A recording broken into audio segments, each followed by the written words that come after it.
E. St. John's.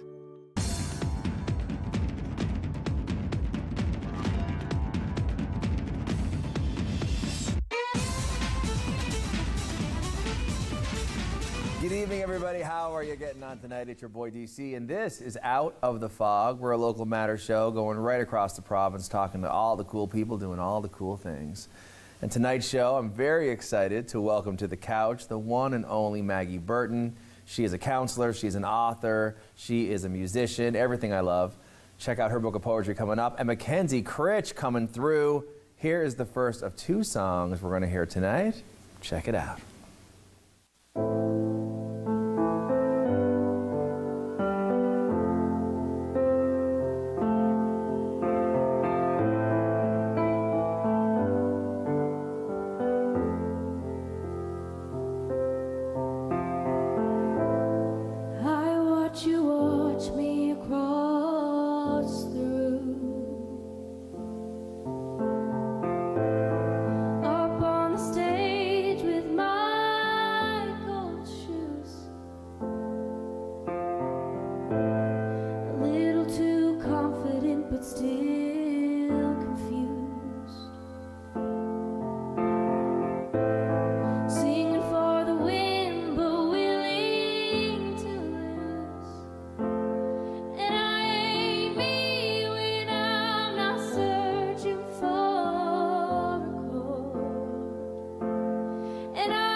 Welcome back, everybody. This is Out of the Fog, and wow, oh wow, did we just hear one of two wicked songs by the lady sitting next to me to the left. Mackenzie, how are you? I'm good. How are you doing? The fashion is on point. Oh, thank you. Facebook Marketplace finds. Oh, stop. Don't lie to me. Yes.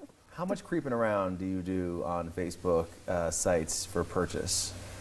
Oh, quite a bit. Yeah, Bought my buggy off Facebook. Go over data every month. Oh, no way. Yeah. Just creeping, trying to find those deals and those fashions. Of course. Well, of course. And as a performer, that's part of what you're doing, right? You're serving looks, you're serving sounds, maybe a few stories as well. Yeah. Talk about songwriting. It's different for everybody. You know, when I ask you about what makes a good song, what do you think? The story. Definitely the story for me. I think that really captures the essence of a song. Like, the music is one thing, but if you can tell a story in your music, that really, it's the icing on the cake. You know, we start off sort of doodling in our diaries and our agendas and on sheets of paper. When you think back to early times of writing songs, like, what are your memories? I Ain't Me was written basically of just a bunch of little notes that I had written in a book. And then I was like, you know what, let's do something with them. So I just put them all together and added a little bit of piano, and that was it. Now, who do you have to thank for forcing you into piano lessons? Oh, my mom. Oh, yeah? Yeah. Is she musical too? Not really, no. They love music, but I kind of took over. I wanted to be the star. Oh, yeah, well, that's working out pretty well. Working out really according to the plan. Thank you. It's funny, friends of mine who aren't into music, they say, I can play a mean stereo. I'm like, oh, it's so funny. Yes. Because everyone loves music, and I think it's so amazing, and to foster that within your children is a major investment. So when you look back on all those lessons of the past, are you proud that your mom kept you moving through it all? Oh, yeah. Many times that I wanted to quit. We actually found this little note that I was like, I hate piano lessons. Please let me quit. Love, Kenzie. And Mom kept it. We found it the other day, and I was like, oh, this is great. I love that. It's a full circle. Yeah, it was a big moment. Well, I mean, listen, when people hear you play piano now, they must be like, wow. Yeah, I'm very happy I stayed at it. Exactly. Yeah, I think it's a lesson to everyone out there watching at home. It's like, well, you know, don't give up on those extracurricular activities. They're inconvenient now, but later they are going to make you some shmoney. Yes. Well, let's talk about moving in from writing and playing lessons to like taking it more seriously. Like, when did that happen for you? It probably started to pick up when I went away to Toronto, and I won the CMTC Awards, the Canadian Model and Talent Convention. That's amazing. And that's when I kind of got a look at the industry and decided, like, this is what I want to do. So I came home, started sending out the emails, and it just kind of took off. So now it's... Competition, when you're leaving the bedroom and into the arenas of life, how do you find the confidence? Because creative courage is something I love to talk about, because, you know, we all need to muster it in order to express our art. And we're all artists in some way or another, do you think? Yes, of course. I think it all comes down to being true to yourself. If you're not true to yourself and whatever you're creating, then you're not going to be able to show that to the world.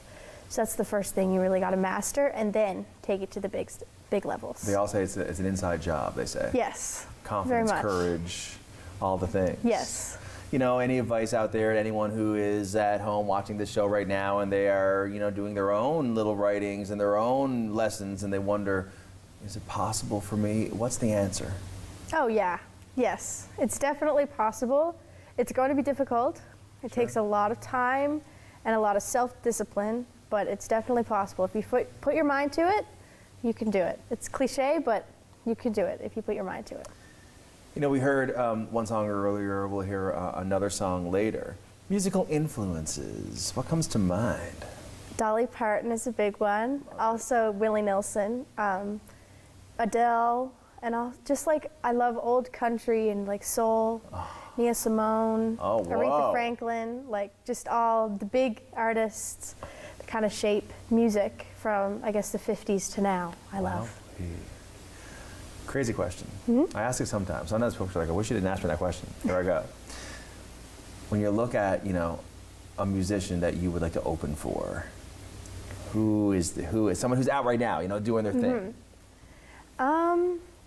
Well, I actually just had my first big opening for Boney M at Mile 1. Right. So I got my first little flavor of the stadium world, I would have to say it would definitely be either Dolly or Adele, just because they're so different, but they capture the essence of performance so well. Oh, so I think engaging. to open up and then follow in their footsteps would just be a dream. That's amazing.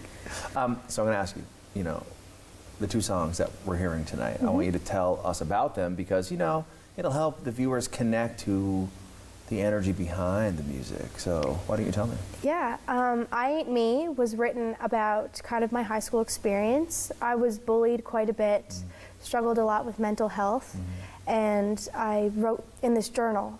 Every day I'd come home, I'd write about my day, and then when I overcame all of my struggles, I thought, might as well make some money off it, you know, let's see if this works. So I made a song out of it, and then I love the song, it's beautiful. And '03 is actually written about a fake ID that I had. Stop. So I thought, you know what? Let's just write a song about it, because it's the taboo moment. You don't tell your parents that you're going on George Street for the first time. Oh, but everyone does Lordy. it. Everyone does it. So I thought, let's write a song about that stressful moment when you're handing the ID to the K-Fuse bouncer and you're shaking. So. Listen, the fact that you're using the abbrev. Girl It gets it. just shows my. It shows where Yeah. you're at, and I Yeah. love it for you.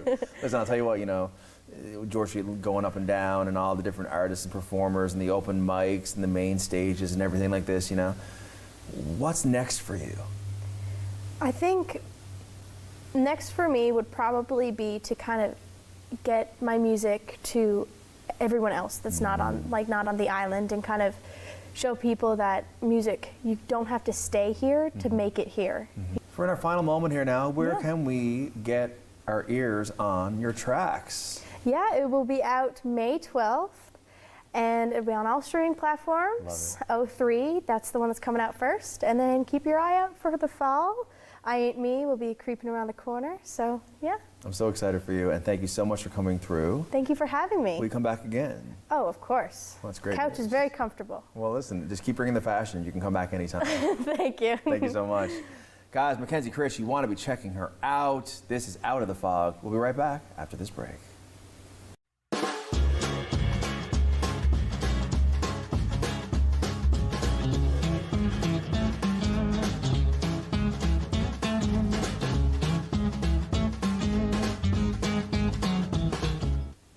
Welcome back, everybody. This is Out of the Fog, and I gotta tell you, man, I'm fanboying because when you meet people in our city who are doing all the things, rocking them all, it's intimidating. I gotta be honest. Maggie, how are you? I'm great, and I strive to be intimidating. So. Well, it's working really good for you. Thank you. Yeah. Thank you so It's a much. big success. I'll be under the chair, shaking if you need me. Yep. But before I go, I'm gonna ask you. You know, musician, city councilor, raising the family, doing all the things, and then, oh, guess what? I'm gonna write a book. Throw it in the mix. What is the inspiration? So I've always been writing poetry, I guess. I've always been a writer. It was the first thing I ever wanted to do, as far back as when I was 3 or 4 years old. One of my first memories is talking to my dad about wanting to start a publishing company in Brigus when I was a little kid. That's where you grew up? Yeah. Oh, beautiful. So I'd make my mom sit down and transcribe my books, and then I would illustrate them. So that was, I still have them, and they're really cute. So I've always been into writing. So and poetry is just the medium that speaks to me the most, I think. Why and is that? Well, because it's it's one of those things, just like music. When you have something that's kind of unsayable, poetry is the medium, or music, or visual art. Where there aren't any sort of straightforward descriptive words that you can use. It has to be all ambiguous and mysterious, and there's just like a lot of space for exploring feelings that are hard to describe.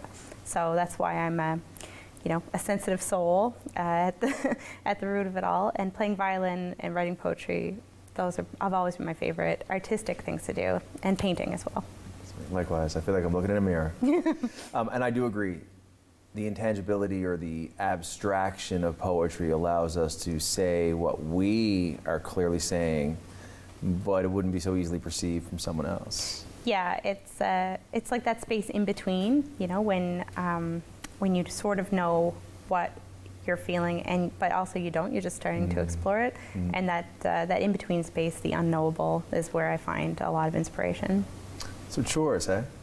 Yeah, chores. This is chores. I love it. So beautiful. Who illustrated the cover? My friend Luann Dominics. Wow. She's a watercolor artist that I grew up with, and she's from Bay Roberts. So Oh, wow. she read my book and she got it. She designed this image here of this fish, and Rhonda Malloy at Breakwater did a great job with the design of the book itself. It's Yes, just such a so beautiful I object. love Breakwater. Yeah, Breakwater's doing a great job. Aren't they? But I wrote a book called Chores basically because I found all the poetry I was writing was about doing stuff that, keeps my house and my family running. Really? Basically. So every time I would sit down to write a poem, it would end up being about something disgusting, like cleaning out the fridge, or something I was mad about that day, right? Like having to clean up like rat guts off the floor, or my cat likes to leave little like parts of the rats around the house, like Excellent. tails or feet, but like not. Stop. So that's the kind of thing where I would look at it and I would say, like, how is this my life? Like, I spend my whole day doing the Sisyphean task of cleaning my house, and then the next day starts again, and with a bunch of kids going around. The Mobius strip. Yeah, it's just really, it can be really all-consuming. And, when I became a mom, I was super young. Like, I was 20 years old when Jack was born. Wowee. So I was way too young. And so writing poetry was, like, a pretty good way to explore my feelings about that. Like, obviously, I love my kids, and I was really happy to be a mom. Of course. But I kind of sucked at it. So I was writing poetry to explore my feelings of disappointment, and and doing chores was probably the most disappointing part of becoming a parent. I was like, why am I always doing something disgusting every moment of the day? So honestly, that's where a lot of this stuff came from. But I gotta tell you what, man, like, you are serving me realness. It is direct, flat, dry truth. You're not romancing this. No, and that's my writing is very direct. Is it? But also, you can read a bunch of different things into it, and I hoped to leave it a bit open-ended like that. If you watch, like, my favorite show, Twin Peaks, for example, like, who knows what Fire Walk with who Me. knows what any of that's about, but you can feel it, but you can't describe it. So right. And so that kind of thing is where I thrive in sort of the gross, weird, dark underbelly of the domestic sphere was kind of where I wanted to go. Wow. So writing a lot about, through history, all the disgusting things that women have to do to sustain life around them was my jam.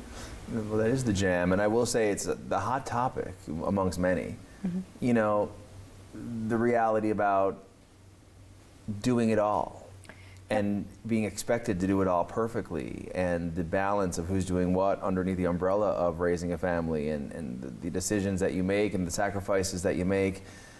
I know this is a loaded topic for someone like me sitting across the couch talking to you about it, and obviously the need to manifest commentary on the reality is in the pages of your book. Yeah, no, it was, writing just pours out of me when I'm in like a sad mom space. So that was where a lot of these came from. I think a lot, writing that way is, I think, for a lot. Like, I think we are rarely inspired to create art during the good times. Exactly, yeah. Wild. So I don't know why that is, really. I know. But when I started writing poetry, seriously, like as a vocation, something I wanted to do.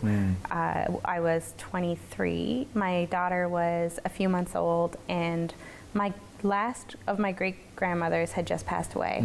So her name was Margaret Bradbury.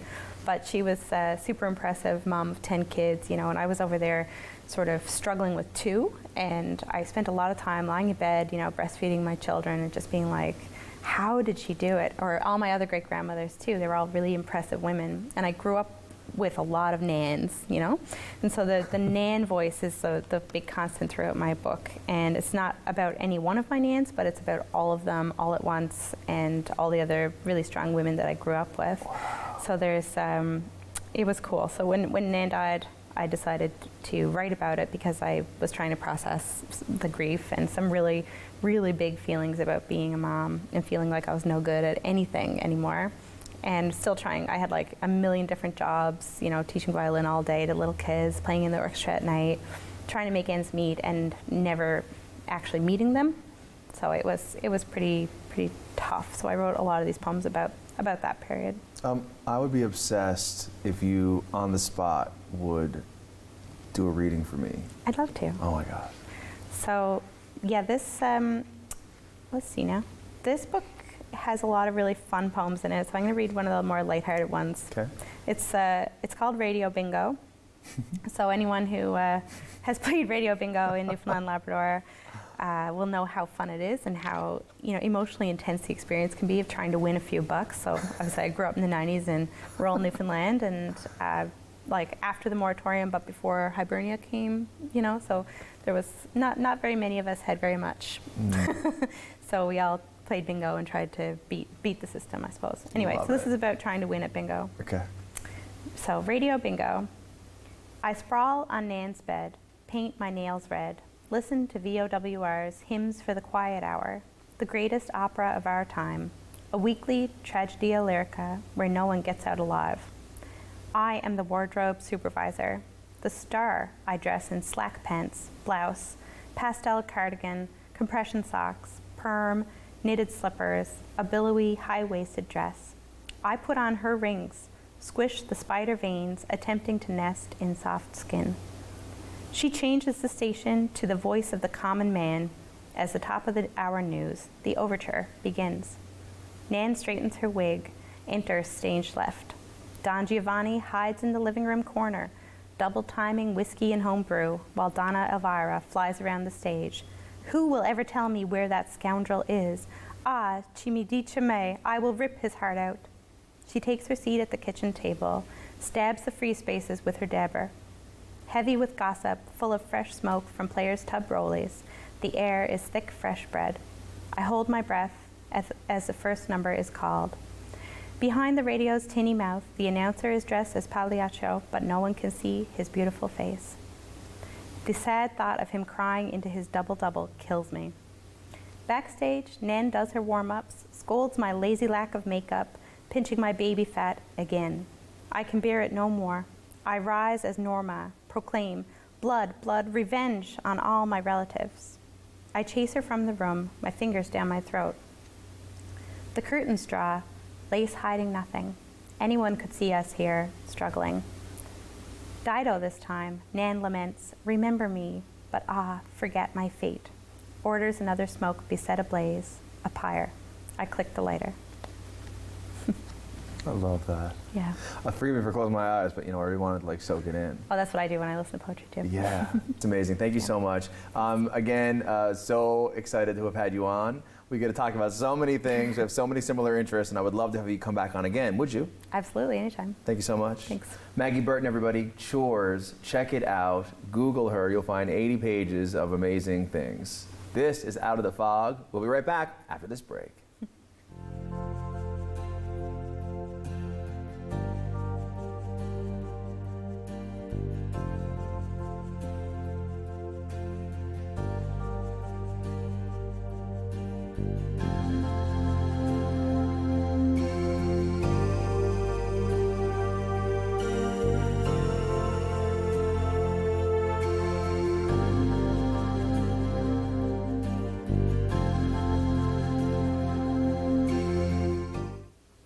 Welcome back, everybody. Thank you so much for tuning in to this episode of Out of the Fog here on Rogers TV. Thanks to all the volunteers who make it all happen and the staff I love so much, and also to the guests. Can't forget them. Maggie Burton, thank you so much for coming on, talking about your gift of writing and everything that you do for our city and our musical community. You're the best. Mackenzie Critch, speaking of music, up and coming. We cannot wait to hear more from you this year. We heard her before, and now to play us out, one more track, 03. From me, DC, to ye, this is Out of the Fog, and we'll see you next time.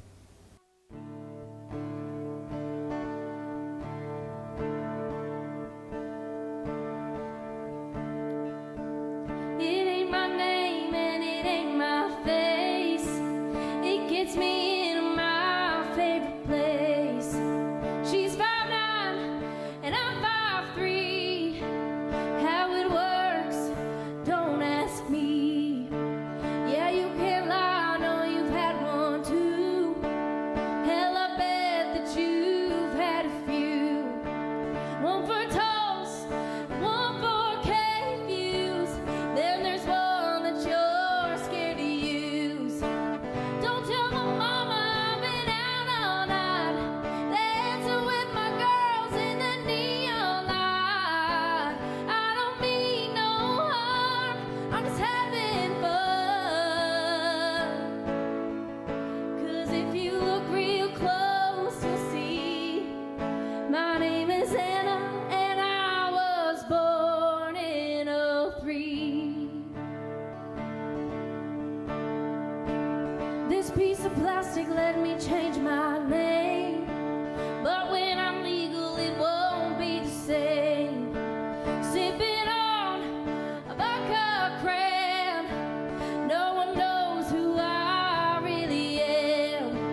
for turning his nose, and thank Hannah for letting me go. Don't tell my mama I've been out all night, dancing with my girls in the neon light. I don't mean no harm, I'm just having fun. 'Cause if you look real close, you'll see. If you look real close, you'll see. My name is Anna, and I was born in '03. My name is Anna, and I was born in '03.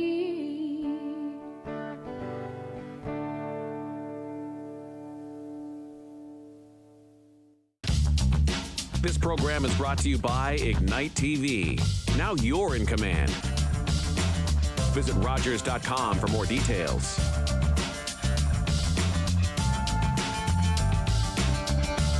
If you have a comment about this program, we'd love to hear it. Email or call us, or send us your feedback through social media. The regulars, the guys who keep this place in business. Last week, they had something to celebrate. Jason had just finished university.